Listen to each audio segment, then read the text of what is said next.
Welcome to episode 12 of the Second Sex series.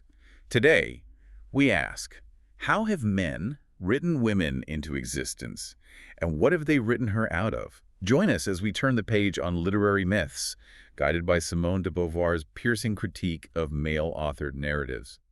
So this deep dive, we're really getting into a specific, pretty intense chapter from Beauvoir's The Second Sex. That's right. It's where she focuses her incredible analytical power on how certain male writers have really constructed this idea, this feminine myth. And we're looking at three main figures she tackles: Montherlant, D.H. Lawrence, and Claudel.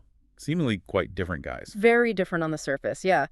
But what Beauvoir does, and this is key, she goes beyond just literary critique. She's examining what she calls the singular and syncretic form this collective myth takes in their work. Singular and syncretic. Meaning how this sort of widespread idea of the feminine gets blended and takes a unique shape in each writer, but still shares common roots. We'll look at how they depict women, what they emphasize. And what they leave out or deny her. Exactly. And crucially, what this tells us about them, their own worldview, their fears, their desires. It's about uncovering these really pervasive cultural myths embedded in the narratives. Okay, let's start with the first one she unpacks. Montherlant. Beauvoir puts him in a long male tradition, she says, one that adopts an arrogant Manichaeism. That sounds pretty direct. It is. Manichaeism, that stark black and white, good versus evil view. And Montherlant, according to Beauvoir, applies this arrogantly to men and women. So her woman is purely negative. She's night, disorder, and imminence. Imminence, meaning stuck, right, limited. Exactly. Tied to the physical, the immediate, the body, not reaching out, not transcendent like the male supposedly is. In his view, she lacks logic, she's ignorant, can't grasp reality. In her mystery. It's a trap, not depth. Her treasures, he says, have the depth of nothingness. She basically offers nothing valuable, only detriment. Oof. And he seems particularly fixated, almost hostile towards the mother figure. Oh, absolutely. The mother is labeled the first major enemy. He depicts her as trying to keep her son trapped, basically, locked in the womb's depths, mutilating him, stopping him becoming great, turning him into a moron. That's incredibly strong language. Yeah. Does Beauvoir suggest why he feels this way? She does. She offers this psychological read, suggesting that what he truly hates isn't the mother herself, but his own birth, his own physical existence. He wants to be, what, self-created? Sort of, yeah, like God. He wants to cut ties with his carnal origins, and he blames the mother for that connection. He even uses the Achilles myth. The only vulnerable part was where his mother held him. So his own body, his mortality. That's the mother's fault. That's how Beauvoir reads it. His physical reality is tied to her perceived negativity. Okay, so the mother's the enemy because she represents his unwelcome physical beginning. What about the lover? Any better? Not really, no. Just as harmful in his view. She stops man from reaching that sort of godlike state he aspires to because she's tied to feelings, to imminence. She has this mania for happiness, wants to trap him in it, hold him back. She needs him, so she loves his weakness, wants him defenseless. He calls her a parasite. Wow. And didn't he have that slug comparison? Yeah, beings without backbones, like big, disguised slugs, although he initially makes an exception for sportswomen. But the core idea is there for women. To love is to devour. And Beauvoir points out he uses specific quotes to back this up. Yes, like Madame Tolstoy saying, "I live through him, for him, I demand the same thing for myself." He sees that as proof of possessiveness. And the Ecclesiastes quote. A man who wants to hurt you is better than a woman who wants to help you. He calls that a terrible truth. And then there's Laote. A man of mine who marries is reduced to half a man. Marriage just shatters the hero's magnificent solitude. You mentioned Beauvoir calls his claimed freedom a farce. How does this intense negativity towards women link to that idea? It's completely central. Beauvoir says he chooses this empty freedom, this illusion of autonomy, precisely because he ducks real engagement with the world, and especially with equals. So woman is a convenient scapegoat or burden. A burden, yeah. Like that image he uses, a man could not walk straight because the woman he loved is on his arm. He's terrified of being tested by the real. He doesn't actually destroy the idea of femininity. He just flips it into a monster, still believing in this negative essence defined by a lack of virility. What about women who don't fit that mold? Autonomous women, intelligent women. He hates them, calls them vampires, pathetic caricatures, a total sham. Beauvoir points to how he uses characters like André Jacobot says she's intelligent but depicts her as ugly, clumsy, dirty, stupid as a kind of literary trick to prove his point. So if intelligent, autonomous women annoy him, what kind of woman does he prefer? Reduced to purely flesh. Mm. He actually praises the Oriental attitude woman as just an object of pleasure, totally stupid, totally subjugated, like his characters Deuce or Radija. Women claiming reason are irritating to him. Deeply. He seems to think they only become slightly interesting when they exaggerate their animality. But Beauvoir says his pleasure isn't really sensual, it's cerebral. Exactly. That's a key insight. It's defensive. His motto, take without being taken. It's about him confirming his own superiority. So it's not about connection, it's about self-affirmation. Precisely. Since woman is absolutely inferior in his eyes, her inferiority proves his superiority completely risk-free. And those animalistic metaphors he uses, the lion. Yes, Beauvoir really highlights that aggressive imagery. Deuce allows Alban to feel like an ancient demigod marrying a fabulous goose. Costals puts his hand on a girl's thigh as a lion holds his paw on the piece of meat he has won.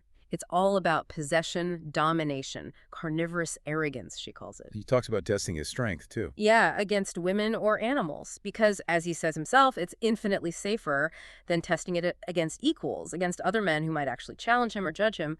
I don't love inequality because I seek the child in the woman. Right, and Beauvoir cuts through that, saying he seeks the child because he doesn't want an equal partner. He picks passive, infantile, stupid, even venal women, so his pride isn't threatened. He denies them consciousness, a real relationship between equals. Impossible in his world. So his whole sense of superiority is built on picking fights he knows he can win. Basically, yes. Beauvoir calls it caddishness. He likes feeling generous, giving gifts, but makes sure he owes absolutely nothing. There's that awful detail about sending Solange to the bathroom. Right, implying she's not even worth basic consideration. Exactly. She's just disposable, even when cherished.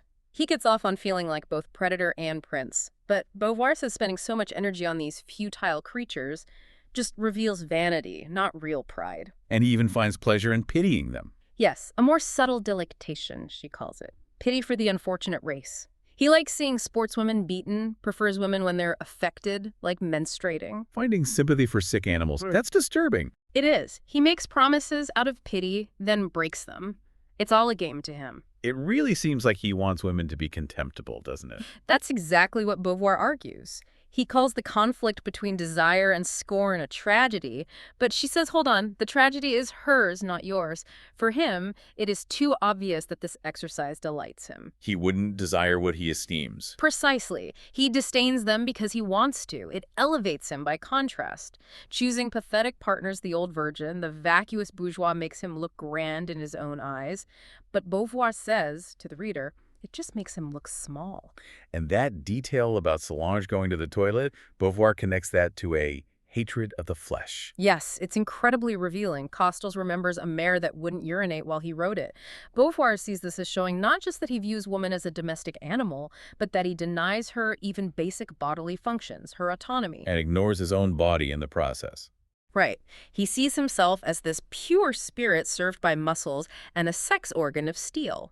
His grand statements, disdain is nobler than desire, my bread is disgust. Beauvoir dismisses them as an alibi. Scorn wallowing in itself, denouncing others' flaws just to feel superior, risk-free. Then Beauvoir makes that really chilling connection to Nazi ideology. Yes, it's a stark point. She notes his admiration for the great silent strength of the Germans during the occupation. His avoidance of equals, his need for easy wins leads him to admire power, to kneel to winners. Becoming a winner himself. Against a bull, caterpillars, or women. Beauvoir argues he was always a nihilist, hating humanity, believing certain beings like him, or the Nazis had absolute privilege over others. His personal morality, she concludes, actually justifies war and persecution. That's a huge leap from literary analysis. How does she get there? It comes back to that idea of the farce. Nazi mythology had some twisted historical basis, she says, but Montherlant's stance is pure existential choice, the choice of fear. Real superiority means risking yourself with peers. He avoids that. So he just eliminates humanity from his world. Effectively, yeah. Because he fears confrontation. Others are just obstacles. Notice, she says, his books lack real conflict between men. It's always man versus animals, children, women, inferiors. Only one consciousness matters. His own. No real connection. Love is derisory, solidarity rejected. So without real action, what's left for him? Just pleasure. just the imminence of pleasure, as Beauvoir puts it. He wrote about wanting to use my senses better, then admits his life was a dream filled with my pleasure. Beauvoir skewers the hypocrisy. He condemns pleasure in women, but seeks it himself, wrapping it in superhuman mysticism to justify temporal devastations, measuring superiority by the evil he does, not the good. And she uses his own words against him at the end. Powerfully. His line, like the donkey at an Arab water wheel, I turn, blind and endlessly retracing my steps, but I don't bring up fresh water, Beauvoir's final verdict. Deep down, what a farce. His heroism, his values, empty gestures, because he refuses real risk. He's trapped in his own mirages. A really devastating critique. Okay, so moving from that bleak picture, Beauvoir shifts to D.H. Lawrence. She calls him Montherlant's very antipode. This must be a totally different take. Totally different philosophy, yes. Lawrence wants to ground both men and women in the truth of life, in their shared animality. He rejects the whole sex versus brain split. There's this cosmic optimism. The will to live, especially through the phallus, is joy itself. And woman isn't prey here. No, not prey or object. She's a necessary counterpart. The pole necessary for the existence of the pole of the opposite sign. And fulfillment isn't about ego for Lawrence. Quite the opposite. Individuals find themselves by fulfilling their generality, their connection to the life force. You have to renounce personal sovereignty, break down the ego, go beyond just consciousness. Beauvoir uses that image of the statue of the woman giving birth face void, abstracted by sensation as his ideal. Surrender. And sex is the key to this surrender. Absolutely central. It's reciprocal fulfillment, a star equilibrium, a marvelous fulfillment of each other. Through passion, lovers touch the other, the all. Think of Paul and Clara feeling the grass stems and stars, or Lady Chatterley and Mellors melting into nature. He wrote a lot about this, didn't he? Especially regarding Lady Chatterley's lover. Extensively. Marriage must be basically and permanently phallic, tied to the cosmos, sun, earth, stars. A correspondence of blood. Two different blood streams. Yes, eternally different streams that can never be mingled. And the phallus fills the woman's valley of blood. It's the deepest of all communions, a great mystery. But for this to happen, personality has to go. Modern sex fails, he thinks, because personalities won't yield. They use each other, breeding hate. Okay, this language communion, vitalism, it sounds almost spiritual, much more positive, maybe even suggesting equality through this shared life force. So where does Beauvoir find the imbalance, the critique? This is where it gets really crucial. Despite all the positive reciprocal language, Beauvoir states flatly that Lawrence passionately believes in male supremacy. Really? How? The term phallic marriage is Exhibit A. Of those two blood streams, the phallic, the male principle, is definitely favored. Man isn't just participating. He is the relationship, the driving force, the one who surpasses. The bridge to the future is the phallus, Lawrence writes. So it's male-centric, just in a different way. Exactly. It's a cult of the phallic, replacing the old goddess-mother cults. When he talks about the cosmic nature of sex, it's always channeled through male virility. Beauvoir points out, you rarely see men in his books overcome by female appeal. It's always women overwhelmed by the male, often symbolized by those powerful wild animals, the fox, the stallion. And does this translate into specific roles for men and women? Oh, profoundly. Because the phallus bestrides the future, man carries the banner of life. He's the one reaching for goals, embodying transcendence, polarized upwards towards the sun. Woman, she's absorbed in sentiment, interiority, doomed to imminence. Polarized down. Yes. Towards the center of the earth, moon pole. Her consciousness is in the loins and belly. Without the phallus, she has no right to independent thought or action. She can try to act like a man, but it's without truth. Man initiates, woman feels, which, Beauvoir notes, loops right back to very traditional views. So the woman has to subordinate herself to the man. Essentially, yes. Her main job is to believe in you, and in the deep purpose you stand for. Then, and only then, does man owe her unfathomable gratitude for submitting. And, like Montherlant, Lawrence gets really angry about women trying to flip the script, playing Magna Mater, mutilating men, pulling them back towards the moon. But he doesn't seem to hate mothers like Montherlant did. No, that's a key difference. Lawrence accepts his birth, cherishes his mother in his writing. True mothers are examples of feminine generosity and renunciation. His fear is aimed more at the egotistical lover who holds man back. He particularly loathes modern women. The celluloid and rubber creatures. Yes, those who claim consciousness. He denies women autonomous sensuality she's made to give, not to take. He blames detached, intellectual, pleasure-seeking women for separating from the male life force. And Beauvoir uses Miriam from Sons and Lovers as a key example of this failure. Miriam is central to the critique, yes. She represents everything Lawrence rejects. Wanting to be like a man, struggling with men, not accepting her generality, always wanting to distinguish herself. The great stream of life does not pass through her, he writes. She's a sorceress, maybe, but never a wild bacchante. Too much in her head. Exactly. Always recreating things in her soul, separating herself from life. Poetic, mystical, but maladapted. Reality, sexuality frighten her. Always consciousness, never just life. She wants to absorb Paul, that famous line. You don't want to love. Your eternal and abnormal craving is to be loved. You absorb, absorb. Paul's mother sees it too, doesn't she? She does. Sharply observes Miriam wants to suck him up. Miriam's happy when Paul's ill so she can control him, impose her will. She excites him, yes, but brings no peace. And Lawrence notes she secretly hated him because she loved him and he dominated her. A revealing tension. So for Lawrence, love goes wrong when it becomes about individual personalities. That's the crux of it. Individualized love becomes avid egotism. The cosmic miracle disappears. Clara fails because she wants Paul for herself. The woman, Beauvoir stresses, must renounce personal love. His ideal male characters, Mellors, Don Cipriano, they don't use words of love. Teresa says, he is my life. Pointedly not, he is my love. It sounds like total surrender of the woman's individual will. It really does. Lady Chatterley finds peace only by giving up her hard, bright female power, sinking into adoration, called to blind obedience like the Bacchantes. Ursula renounces individuality. In The Plumed Serpent, Kate gives up even sexual autonomy. Cipriano deliberately withdraws to deny her orgasm, asserting control. So Beauvoir sees his novels as basically instruction manuals for women. Guidebooks for women, she calls them. And she argues it's harder for women because in his system, she needs male mediation, the phallus, to connect to the cosmic. Man's submission feels sovereign because he is the standard. Woman's submission means bowing to his divinity. So man keeps his privileges. Exactly. Woman is good, maybe, but always subordinated. She has to agree to be defined as the other. Okay, so we have Montherlant's disdain, Lawrence's male-centric vitalism. Now, Claudel, a devout Catholic perspective, how does he handle the feminine myth? Claudel brings this obstinate optimism, as Beauvoir calls it, a belief that even evil serves good. Evil itself abides its own share of good, which must not be wasted. He embraces creation, sees even Eve's sin as serving God's plan, putting flesh at the disposal of redemption. So sin was necessary. Necessary for redemption, yes. The world is reblessed. Every land is the promised land. And woman has a specific, maybe even positive place in this. Yes, defined by this strange and scandalous passion binding God to this momentary flower of nothingness. Woman is God's element of risk, driving man to temptation, lishi, yase, but this risk is needed for salvation. The apprenticeship of victory. Precisely. The flesh speaks, woman's flesh speaks forcefully. Even as a deceptive giver of illusions, I am the promise that cannot be kept. This illusion serves a purpose. It pushes desire beyond the worldly, towards what is not, ultimately towards God. But she's not just risk or illusion for him. No, she also embodies the sheer beauty of the universe. How lovely you are, Violaine. Who is she?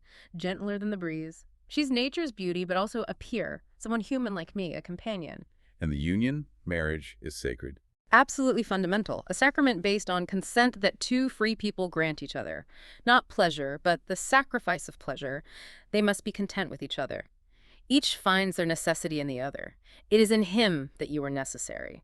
Paradise regained, death conquered, remade of a man and woman. They find God through each other.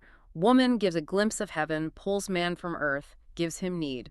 That sounds deeply spiritual, potentially quite equal.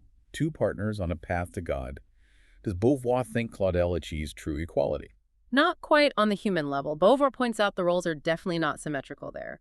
Claudel believes in traditional family hierarchies, husband is head. Man acts, builds, fights, God's plans work through him. Woman is the auxiliary. Yes, she stays, waits, maintains. Like Sig, she who remains. Defends heritage, keeps accounts, offers hope, pity. But unlike the others, he sees man's weakness before woman as a good thing. That's right, Beauvoir notes that. It's good for man to know he's carnal, dependent. Woman is like conscience in the presence of a creditor, reminding him of his needs, guiding him Godward. But this weakness yields to hierarchy. Wife gives, husband takes care. That image of Curve putting his foot on Lala. Exactly.